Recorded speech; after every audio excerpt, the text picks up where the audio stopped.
Hello students, this is Shivam Poddar, your mathematics teacher. I hope कि आप सब बहुत अच्छे से हों। हम लोग डिफरेंशिएशन में काफ़ी कुछ सीख चुके हैं। आई होप प्रीवियस लेक्चर में आपको डिफरेंशिएबिलिटी का कॉन्सेप्ट समझ में आया हो। चेन रूल 11th की चीज़ें और 12th की चीज़ें क्लब करके अगर देखें, कंबाइन करके अगर देखें तो काफ़ी कुछ डिफरेंशिएशन में हम लोगों ने जान लिया है ना। प्रोडक्ट रूल कैसे लगाना है, कोशेंट रूल कैसे लगाना है, चेन रूल कैसे लगाना है ना। इम्प्लिसिट फंक्शंस का किस तरीके से डिफरेंशिएशन करना है, बहुत सारी चीज़ें हम लोगों ने डिफरेंशिएशन में कर रखी हैं। लॉगरिथमिक फंक्शंस और एक्सपोनेंशियल फंक्शंस को कैसे टैकल करना है। कुछ फंक्शंस ऐसे भी जिनका डिफरेंशिएशन करने के लिए लॉगरिथम की ज़रूरत होती है, उस तरह के फंक्शंस का कैसे डिफरेंशिएशन करना है। ये सारी चीज़ें हम लोग कर चुके हैं, डिस्कस कर चुके हैं। एंड आई होप कि आपने खूब प्रैक्टिस की हो। मैथ्स में प्रैक्टिस बहुत इंपॉर्टेंट है। आज हम लोग बात करेंगे, जो हमारा नेक्स्ट टॉपिक है, डिफरेंशिएशन ऑफ पैरामीट्रिक फंक्शंस। तो पैरामीट्रिक फंक्शंस का डिफरेंशिएशन करने से पहले पैरामीट्रिक फंक्शंस क्या होते हैं, इसके बारे में मैंने एक इनफॉर्मल अप्रोच लिखा है। इसको आप बहुत रिजिड वे में एक्सेप्ट मत कीजिएगा कि ये डेफिनेशन है, इस तरह का कुछ नहीं।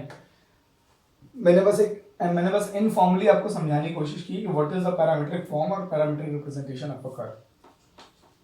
तो यहाँ लिखा हुआ है कि when the dependent and independent variables of a curve, ठीक है, हर कर्व में, हर इक्वेशन में, फॉर एग्जांपल सर्कल, किसी में भी एक वेरिएबल डिपेंडेंट होता है, एक वेरिएबल इंडिपेंडेंट होता है, are represented in terms of another variable. ठीक है, जब डिपेंडेंट, इंडिपेंडेंट या जो भी वेरिएबल्स हैं कर्व में, जितने भी वेरिएबल्स हैं, वो किसी और वेरिएबल के टर्म्स से रिप्रेजेंट किए जाएं, जिनको पैरामीटर कहते हैं, the representation is called parametric form of the curve. ये बहुत इनफॉर्मल वे में मैंने लिखा है, बस सीधे सीधे तरीके से कि हम पहचानेंगे कैसे कि कौन सा पैरामीट्रिक रिप्रेजेंटेशन है। फॉर एग्जांपल यहाँ देखिए, ये सर्कल की इक्वेशन आपने 11th में पढ़ी है, x square plus Y square is equal to a square. This is a circle whose center is at 0 0 origin and radius is a unit। I hope आपको ये सब, इनकी शक्लें याद हो एटलीस्ट। तो अगर आप इसका पैरामीट्रिक फॉर्म देखेंगे ना, तो x को देखिए किसी दूसरे वेरिएबल t के टर्म्स में डिफाइन किया गया है, और y को भी उसी वेरिएबल t के टर्म्स में डिफाइन किया गया है। तो यहां हम t को वेरिएबल नहीं कहते, बल्कि t को पैरामीटर कहते हैं। सो देखिए यहां पर x is equal to a sin t लिखा है and y is equal to a cos t लिखा है। अगर आप ये दोनों ही वैल्यूज यहां पुट करेंगे, या अगर मैं t को एलिमिनेट करने की कोशिश करूं, t को एलिमिनेट करने के लिए मैंने दोनों इक्वेशंस का स्क्वायर किया और स्क्वायर करके ऐड किया, x square plus y square, A square sine square T plus A square cos square T. A square common आएगा, sine square T plus cos square T 1 हो जाएगा। मतलब आप x और y की वैल्यू यहां पुट करेंगे तो देखिए ए स्क्वायर आ जाएगा। तो ये दोनों मिल करके इसी कर्व को रिप्रेजेंट कर रहे हैं। आप समझिए बात को। आप इसका स्क्रीनशॉट ले लीजिए। पता नहीं कितना समझ रहे हैं। हटाओ यार इसे।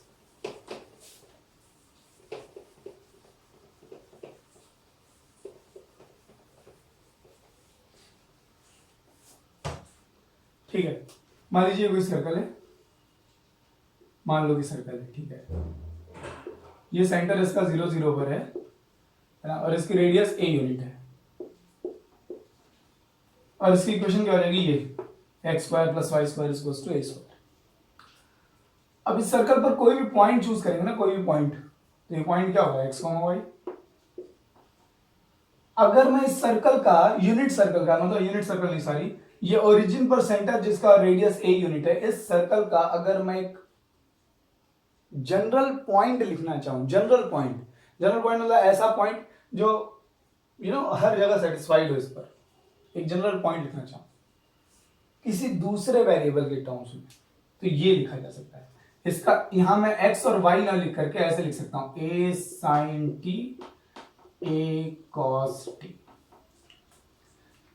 ये पॉइंट एक जनरल पॉइंट है इन टर्म्स ऑफ t, एक दूसरे वेरिएबल के टर्म्स में, t के टर्म्स में, और ये पॉइंट इस सर्कल पर लाई करेगा। देखिए ये पॉइंट वैल्यू पुट करके देखिए, एब्सिसा की वैल्यू ये पुट कर दीजिए, ऑर्डिनेट की वैल्यू ये पुट कर दीजिए, देखिए a स्क्वायर आ जाएगा। So actually parametric representation is, या parametric form is, we can say that the parametric representation of a curve is a general point lying on that curve in terms of another variable। That we called a parameter, that we call a parameter. ठीक है, parametric form जो होता है किसी curve का, वो किसी curve, उस कर्व पर लाइट एक जनरल पॉइंट होता है जिस पॉइंट के कोऑर्डिनेट्स हम लोग किसी दूसरे वेरिएबल के टर्म्स में लिख रहे हैं और उस वेरिएबल को हम पैरामीटर कह देते हैं।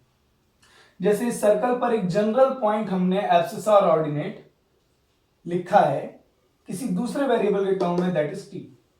और इसी रिप्रेजेंटेशन को इस तरह से अगर ऐसे दिखा जाए तो कोई कहेगा कि सर ये दो ठो पॉइंट लिखिए, ये एक्चुअली एक इक्वेशन है, ये दोनों मिल करके सर्कल को रिप्रेजेंट कर रहे हैं।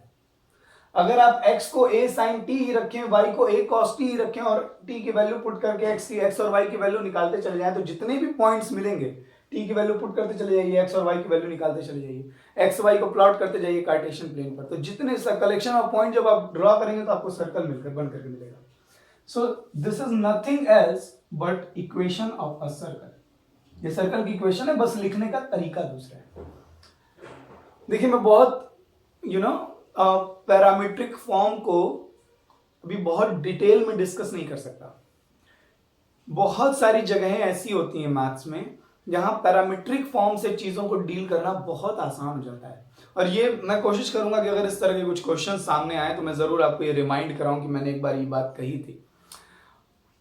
अगर आप एकेडमिक में थोड़ी यार पॉसिबिलिटीज चेंज, चीजें बदल जाती हैं, ठीक है, एकेडमिक में उस तरह से नहीं, लेकिन आप जैसे थोड़ा कंपटीशन देखेंगे, कंपटीशन में ऐसे बहुत सारे क्वेश्चंस आते हैं जिनको सीधे सीधे वे में टैकल करना बहुत लेंदी होता है, लेकिन अगर आप उसके पैरामीट्रिक फॉर्म से उसको देखेंगे ना तो बहुत जल्दी सॉल्व होता है। सो इसका यूज है, पैरामीट्रिक फॉर्म एवं ही नहीं मतलब बनाई गई है, ये चीजों को कभी कभी बहुत सिंप्लीफाई कर देती है। मैथ्स में हम जब भी कोई नई चीज डिफाइन करें, हमने लॉगरिदमिक फंक्शन, एक्सपोनेंशियल फंक्शन के इनवर्स फंक्शन को क्यों डिस्कस किया है? आप खुद सोचिए, इतने सारे इनवर्स फंक्शन हैं, साइन का भी इनवर्स फंक्शन है, हर बहुत सारे 1/1 बाइजेक्टिव फंक्शन है जिनका इनवर्स एग्जिस्ट करता है, मगर सबसे ज्यादा यूज कौन हो रहा है मैथमेटिकल कैलकुलेशन में? लॉग। तो कहने का मतलब ये है, इतनी प्रॉपर्टीज किसी इनवर्स ट्रिग्नोमेट्रिक मतलब किसी भी इनवर्स फंक्शन की उस तरह से उन पर उतना काम नहीं हुआ जितना लॉगरिदम पर हुआ है, बिकॉज उसका यूज हमारा जो भी चीजें हमारा काम आसान बनाती है हम उसे मैथ्स में अलग से डेवलप करते हैं। सो पैरामीट्रिक फॉर्म बहुत सारी ऐसी जगहें हैं, अभी मैं आपको ये नहीं बता सकता कि वो कहाँ कहाँ आएंगी, बट आई होप कि मुझे इस तरह के कुछ क्वेश्चंस मिले फ्यूचर में, ठीक है, इंटीग्रेशन में, डिफरेंशियल इक्वेशंस में, जहां मैं आपको ये जस्टिफाई कर पाऊँ कि पैरामीट्रिक इक्वेशंस बहुत काम की होती हैं। बहरहाल आपको ये याद भी रखना चाहिए, बहुत सारी एग्जामिनेशंस में, not in academics, CBSE board examination में नहीं, बहुत सारे कॉम्पिटिटिव एग्जामिनेशंस में सीधे सीधे ये भी पूछ लेता है कि x is equals to 80 square and y is equal to 280, which the following representation represent which of the following curve, और चार ऑप्शन बना देगा, circle, parabola, ellipse, hyperbola, whatever. आपको मालूम होना चाहिए कि ये क्वेश्चन किसको रिप्रेजेंट कर रही है, और ये याद करना बड़ा आसान, मतलब रटने की भी जरूरत नहीं है, आप खुद भी समझ सकते हैं कि किस तरीके से। खैर, सो पैरामीट्रिक इक्वेशन या parametric representation of a curve is nothing else but a general point lied on that curve in terms of another variable. ठीक है, इस तरीके से भी पैरामीट्रिक फॉर्म को डिफाइन कर सकते हैं। तो देखने से लगेगा कि ये कोई जनरल पॉइंट है, लेकिन ये दोनों जनरल पॉइंट मिल करके एक पूरी इक्वेशन फॉर्म कर रहे हैं, that equation is this. Parabola की इक्वेशन आपको याद होगी, y square is equal to 4ax, है ना। अगर आप इसके पैरामीट्रिक फॉर्म को देखें तो x is equal to 80 square और y इज इक्वल टू 280 होता है। अब देखिए x और, ठीक है, ये कैसे आ रही है, एक सवाल ये आएगा शायद दिमाग में, ये आपने कैसे लिख दी। एक सवाल ये आएगा कि अगर पैरामीट्रिक फॉर्म दी हुई है तो हम कर्व कैसे बनाएंगे, इसका तो कर्व बना लेंगे। पैरामीट्रिक फॉर्म दी हुई है तो उसका कर्व कैसे बनाएंगे, बहुत सिंपल है, t की वैल्यू पुट करते चली जाइए, x और y की वैल्यू मिलती चली जाएगी, x और y के सारे ऑर्डर पेयर कलेक्ट कीजिए और ड्रॉ कर लीजिए। लेकिन अगर ये सवाल आपके दिमाग में है कि इसका फॉर्म यही क्यों आया, तो इसका भी मेरे पास कोई जवाब नहीं है 12th वाले स्टूडेंट्स के लिए। ये जरूर बता सकता हूं आपको कि पैरामीट्रिक रिप्रेजेंटेशन यूनिक नहीं होता है, मतलब ये नहीं कि सर्कल का पैरामीट्रिक रिप्रेजेंटेशन स्ट्रिक्टली यही है ना। आप कोई भी x और y ऐसा जुगाड़ सेट कर दीजिए, कुछ भी ऐसे फंक्शन इस तरीके से x और y को डिफाइन कीजिए कि इनके स्क्वायर का सम करने पर a स्क्वायर आ जाए, वो पैरामीट्रिक रिप्रेजेंटेशन होगा। पैरामीट्रिक रिप्रेजेंटेशन किसी कर्व का कभी यूनिक होता नहीं है, ये बात समझने वाली है, ठीक। तो ये अभी मैं अब डिस्कस, ये मैं अभी नहीं शेयर कर सकता, बता पाऊंगा एक्चुअली कि ये सर्कल की पैरामीट्रिक फॉर्म यही क्यों आई है, ओके। ये जरूर बात समझने वाली है कि हम कोई भी एक्स और वाई इस तरह का मैथमेटिकल फंक्शन डिफाइन कर सकते हैं कि उनके स्क्वायर्स का सम करने पर ए स्क्वायर आ जाए। एक्स और वाई की आप कोई भी वैल्यू पुट कीजिए, X square plus Y square A square आना चाहिए, and that values of X and Y will be parametric form of circle. Similarly parabola के लिए ये है ना, एलिप्स के लिए पैरामीट्रिक फॉर्म ये होती है, और हाइपरबोला के लिए पैरामीट्रिक फॉर्म ये होती है। ये फॉर्म तो आप सबको याद होगी, 11th में खूब रटी है, हमने खूब क्वेश्चन सॉल्व किए इस पर, और पैरामीट्रिक फॉर्म भी आपको याद रखनी चाहिए। देखिए एलिप्स की a sin t plus b y x equal to a sin t and y equal to b cos t। आप जब वैल्यूज यहां पुट करेंगे तो a square sin square t, a square cancel हो जाएगा, b square cos square t, b square cancel हो जाएगा, यहां sin स्क्वायर t बचा, यहां cos स्क्वायर t बचा, ऐड करेंगे तो बना जाएगा। सो आप x और y कोई भी ऐसा मैथमेटिकल फंक्शन डिफाइन कर सकते हैं जिनके स्क्वायर्स का है ना, जिनके स्क्वायर में a स्क्वायर से और स्क्वायर में b स्क्वायर से डिवाइड करने पर, ऐड करने पर 1 आ जाए। सिमिलरली हाइपरबोला के लिए भी मैंने लिखा है, बिल्कुल कॉमन ऑब्जर्वेशंस हैं ये सब। मेक श्योर कि आप इसको नोट रखें। इससे भी ज्यादा important parametric form at least in चारों की तो आपको याद रहनी चाहिए। होप आपने इसका स्क्रीनशॉट ले लिया हो।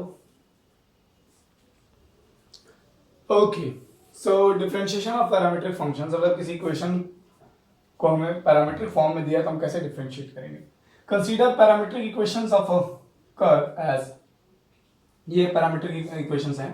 x की वैल्यू t के टर्म्स में दी होगी where t is a parameter, y की वैल्यू t ही जरूरी नहीं है, t की जगह कुछ भी लिखा हो सकता है, u के टर्म्स में व्हाटएवर इट इज, थीटा भी लिख सकते हैं, कोई भी पैरामीटर। x की वैल्यू किसी दूसरे वेरिएबल के टर्म में फंक्शन में दी हो, सर g लिख लो यार, जरूरी नहीं दोनों सेम फंक्शन हो। x equal to F of t, t के फॉर्म में कोई फंक्शन हो, y equal to g of t, तो हम लोगों को dy बाई dx कैसे निकालना है। तो दो तरीके हैं, या तो आप पैरामीट्रिक फॉर्म को इक्वेशन में कन्वर्ट कर लीजिए, स्टैंडर्ड इक्वेशन में, जनरल इक्वेशन में। मतलब अगर ऐसे दिया हुआ है x equals to a sin t, y equals to a cos t, तो आप इसको कन्वर्ट कर लीजिए इसमें, आपको ये समझ में आना चाहिए, इसमें से t को एलिमिनेट कीजिए और कन्वर्ट कर लीजिए इसमें, x square plus Y square equal to a square, तभी बन जाएगा इम्प्लिसिट फंक्शन। और इम्प्लिसिट फंक्शन का डिफरेंशिएशन हमको करने आता है 2x plus 2y dy by dx is equal to 0, यहां से dy बाई dx मिल जाएगा। लेकिन अब बात यह है कि हम सर कैसे कन्वर्ट करेंगे। चलिए ठीक है, यहां तो एलिमिनेट करना आसान है, x का स्क्वायर या y का स्क्वायर, चलिए हमको तो ये याद है कि ये सर्कल की इक्वेशन है, हम एलिमिनेट कर लेंगे। लेकिन अगर कोई कॉम्प्लिकेटेड पैरामीट्रिक, इसीलिए ये राय नहीं दी जाती है, कभी भी टीचर ये सजेस्ट नहीं करते कि आप पैरामीट्रिक फॉर्म को जनरल इक्वेशन में कन्वर्ट कीजिए, उसके बाद डिफरेंशिएट कर दीजिए।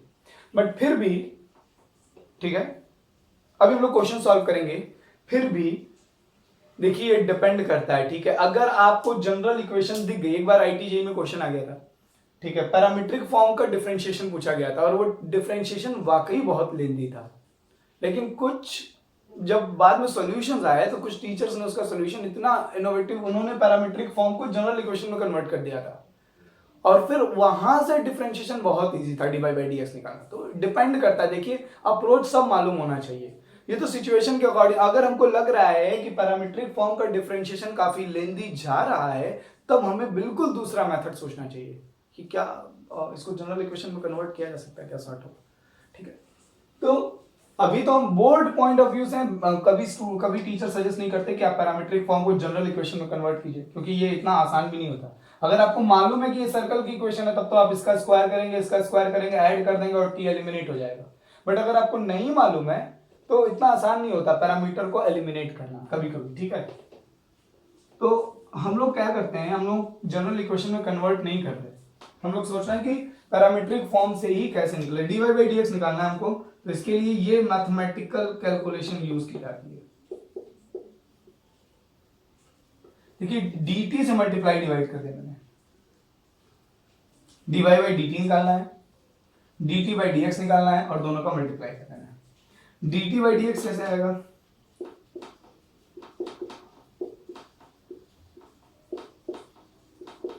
बहुत सिंपल सी चीज है। देखिए हमको y का t के रिस्पेक्ट में डिफरेंशिएशन करना है, that is dy by dt, x का t के रिस्पेक्ट में डिफरेंशिएट करना है, that is dx by dt, फिर dx बाई dt जो आएगा उसका रेसिप्रोकल करके dy बाई dt में मल्टीप्लाई कर देना है। So this is the approach.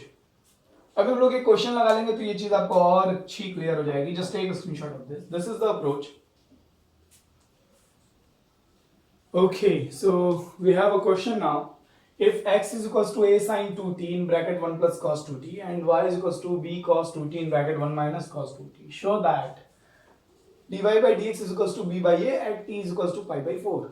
मतलब t की इस वैल्यू पे dy by dx मतलब y का x के रिस्पेक्ट में डिफरेंशिएशन b by a के बराबर है। तो ये आपको साफ दिखना चाहिए कि पैरामीट्रिक फॉर्म है, x की वैल्यू t के टर्म्स में दी है, y की वैल्यू t के टर्म्स में दी है। अब देखिए इसको इतना आसान नहीं जनरल इक्वेशन में कन्वर्ट करना, यू नो यहाँ से t को एलिमिनेट करना और x और y में सिर्फ रिलेशन निकालना, x y a और b में रिलेशन निकालना, it's not an easy task. तो कहीं ना कहीं पर हमें पैरामीट्रिक फॉर्म में ही डिफरेंशिएशन करना होगा। क्या अपना तरीका क्या है?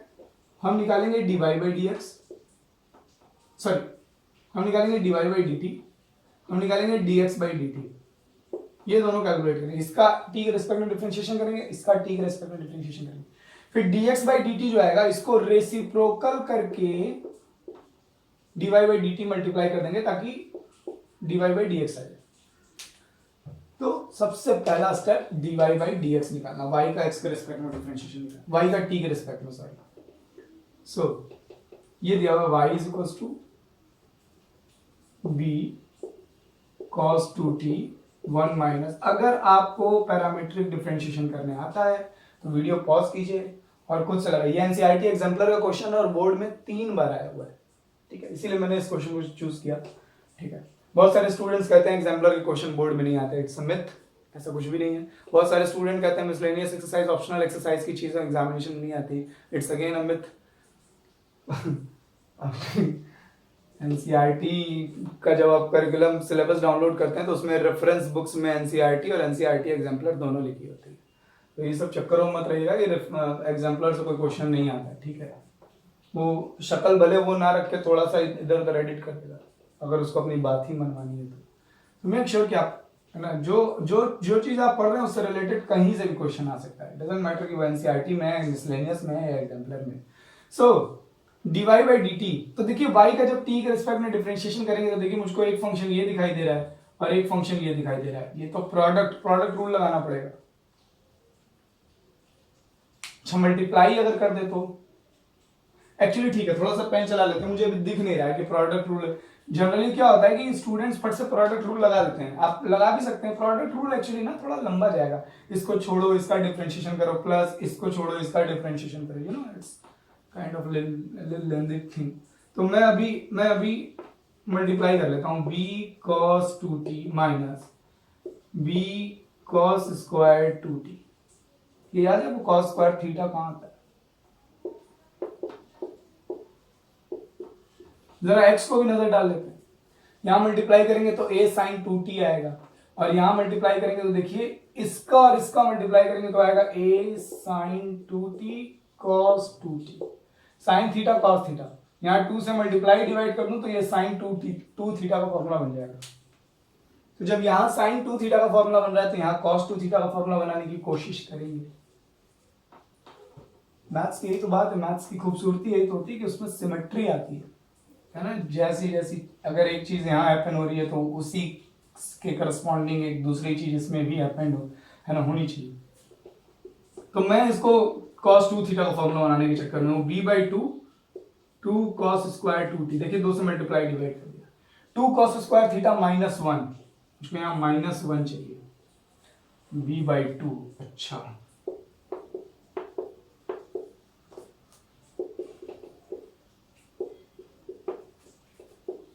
b by 2 कॉमन ले लीजिए, माइनस b by 2 कॉमन ले लीजिए, माइनस 1, यहां से माइनस कॉमन लेंगे, ये वाला प्लस माइनस हो जाएगा, b by 2 बाहर आ गया, यहाँ 1 बचेगा और ये minus b by 2 as it is, मैंने b by 2 ऐड किया तो b by 2 सब्ट्रैक्ट कर दिया, ये फॉर्मूला बन गया हमारा cos 2 थीटा का, मतलब ये cos 4t आ जाएगा। ये आ गया हमारा b cos 2t minus b by 2 cos 4t minus b by 2।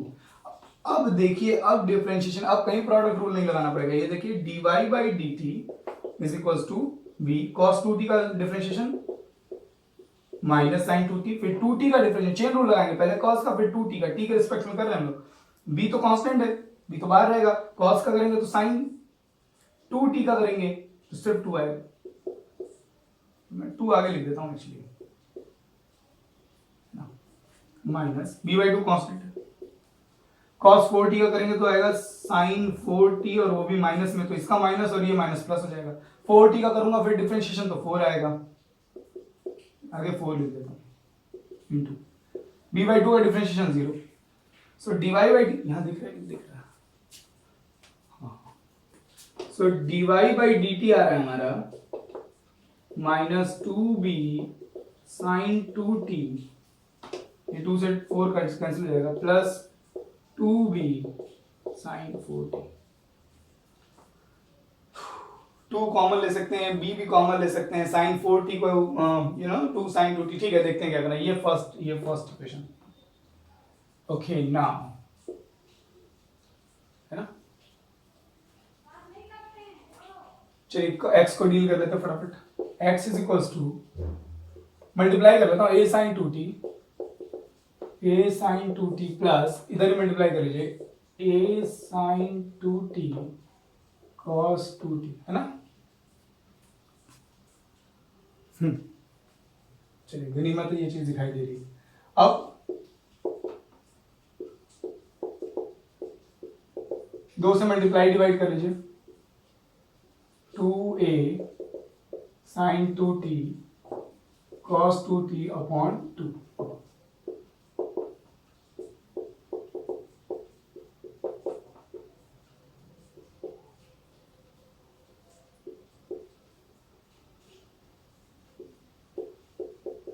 ये 2 साइन थीटा cos थीटा क्या हो जाएगा, साइन 4 मतलब साइन 2 थीटा, तो 2t का डबल करेंगे 4t आ जाएगा, आगे a upon b2।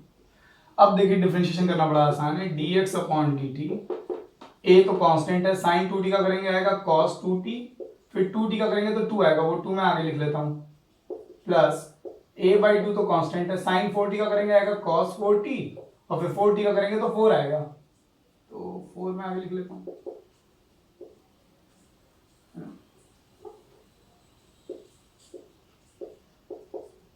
4 into a/2, ठीक है।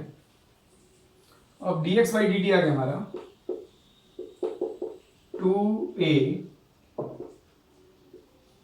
cos 2t प्लस ये 2a cos 4t, एकदम ऐसा ही तो यहाँ पर आ रहा है, ये साइन के टर्म से आ रहा था, वो cos के टर्म से आ रहा है। ये सारी चीजें होने का मतलब है ना कि हम सही ट्रैक पर है ना, इतनी सिमेट्री मिलने का मतलब है कि हम सही ट्रैक पर है। देखिए यहाँ sin 2t sin 4t cos 2t cos 4t, yes दोनों 2a यहाँ कॉमन है, यहाँ 2 भी कॉमन है, यस हम सही ट्रैक पर हैं भाई साहब। तो अब हम लोग को बस डिवीजन करना है, just take a screenshot of this. I hope आपको ये सारा स्टेप समझ में आया हो। आप प्रोडक्ट रूल भी लगा के कर सकते हैं अगर करना चाहें तो, मुझे लगता है कि प्रोडक्ट रूल थोड़ा लेंदी शायद पड़े, ठीक है आपकी मर्जी, प्रोडक्ट रूल लगा के भी कर सकते हैं, ओके। फिर dy बाई डी टी निकल गया, dx बाई डी टी निकल गया,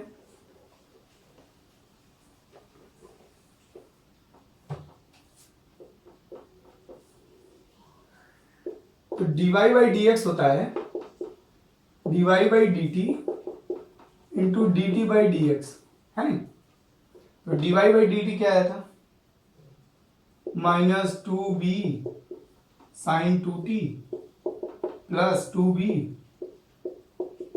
sign 4t into dx by dt का रेसिप्रोकल, इसको 1 अपॉन में कर देंगे, 2a cos 2t plus 2a cos 4t, ये है हमारा dy बाई dx, और ये हमको किस पर निकालना है, t is equal to pi by 4 पे, तो t की वैल्यू पाई बाई 4 पुट कर दीजिए, नीचे लिख लेते हैं dy by dx at t is equal to pi by 4। तो देखिए यहाँ t की वैल्यू पाई बाई 4 रख देंगे, पाई बाई 4 मतलब 45, 45 गुना 90, और साइन 90 की वैल्यू होती है 1, यहाँ आ गया माइनस 2b, 45 में 4 से मल्टीप्लाई करेंगे 180, साइन 180 की वैल्यू होती है 0, इसका काम खत्म। 45 गुना 90, cos 90 की वैल्यू होती है 0, इसका काम खत्म। 45 का 4 में मल्टीप्लाई करके 180, cos 180 की वैल्यू होती है -1, ये आ गया -2a, माइनस कैंसिल 2 कैंसिल, आहा यही तो प्रूफ करना था। ले लीजिए भाई जो स्क्रीनशॉट लेना है। आई होप आपको पैरामीट्रिक रिप्रेजेंटेशन कर्व की समझ में आई हो। इनफॉर्मली ही अभी समझिए, बहुत रिजिडली आप चाहें तो थोड़ा एडिशनली नेट पर पढ़ सकते हैं अगर कुछ बहुत क्यूरियस हैं तो, ठीक है। देखिए यूजफुल तो ये बहुत है, ठीक है, लेकिन अभी हम लोग बोर्ड पॉइंट ऑफ व्यू से इसको ज़्यादा डिस्कस नहीं कर रहे। सो एकेडमिक पॉइंट ऑफ व्यू से देखें, बोर्ड पॉइंट ऑफ व्यू से, तो हमने पैरामीट्रिक रिप्रेजेंटेशन अगर दी हुई है, बड़ा आसान है। देखिए dy बाई डी टी निकालना है, dx बाई डी टी निकालना है और डिवाइड कर देना है, बस सिंपल, ठीक है। जैसे हम डिफरेंशिएशन करते आ रहे थे बस वही, बस चूंकि डिफरेंट टाइप की चीज है इसीलिए बस एक बार डिस्कशन, एक लेक्चर जरूरी है इस पर, ओके। सो अपनी एनसीईआरटी उठाइए, जो भी टेक्स्ट बुक आप सॉल्व कर रहे हैं, और करस्पॉन्डिंग क्वेश्चन सॉल्व कीजिए, और अगर कहीं कोई डाउट है, कहीं कोई प्रॉब्लम है, feel free to ask. Next lecture में हम लोग आगे बढ़ेंगे सेकंड ऑर्डर डेरिवेटिव की तरफ। खूब खुश रहिए और खूब मेहनत करते रहिए।